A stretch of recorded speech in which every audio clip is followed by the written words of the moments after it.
Kasukilab ko, nandito na naman si Mami Isay, ang tinderang mangyan ng Oriental Mindoro. For today's video mga sukilab ko ay ipapakita ko naman sa inyo ang kaganapan dito sa aming tindahan tuwing hapon. At ang oras na nga itong mga sukilab ko ay kasusundo lang ni partner sa mga anak namin. Bago nga siya pumunta ng pamilihan mga sukilab ko ay sinusundo niya muna ang mga anak namin.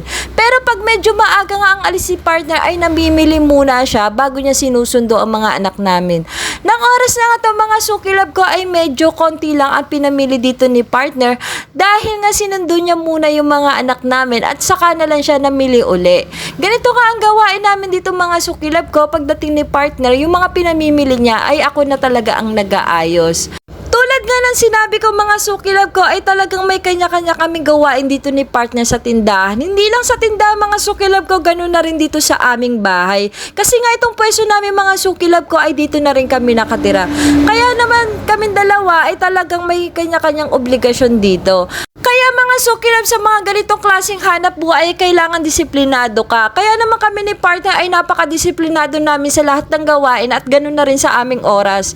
Sa hindi nga nakakaalam mga sukilab ko, itong ang tindahan namin ay 24 hours po siya.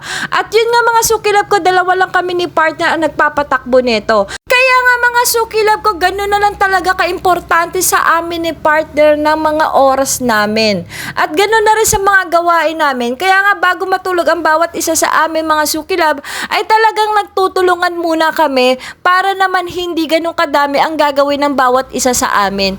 Kaya nga mga sukilab ko, kung susubok ka ng ganitong klase ng hanap buhay, talagang dapat mahaba ang pasensya mo at kailangan dapat madiskarte, masipag. At bukod sa lahat mga sukilab ko ay dapat talagang disiplinado ka sa lahat ng bagay. At kung napansin mo nga dyan mga sukilab ko, yung suot ko dyan kahapon, ayan pa rin. Kasi nga mga sukilab ko, kahapon ko pa yung kinunan. Naisip ko nga kunan yung mga kaganapan dito sa amin tindahan tuwing hapon.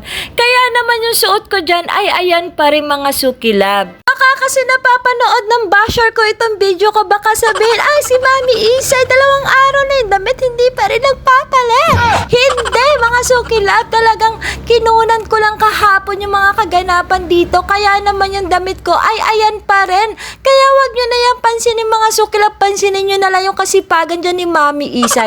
At ang oras na nga itong mga sukilab ko ay dumating na rin si partner. Kasi nga kanina mga sukilab ko yung pinamili niya ay hindi kumpleto. Kasi nga sinundo na nga niya muna yung mga anak namin at bumalik na lang uli siya sa bayan para mamili. At ito nga mga sukilab ko, yung iba nga pinamili ni partner, nandito nga yung mga alak at mga chips at ganoon na rin yung mga paninda naming frozen.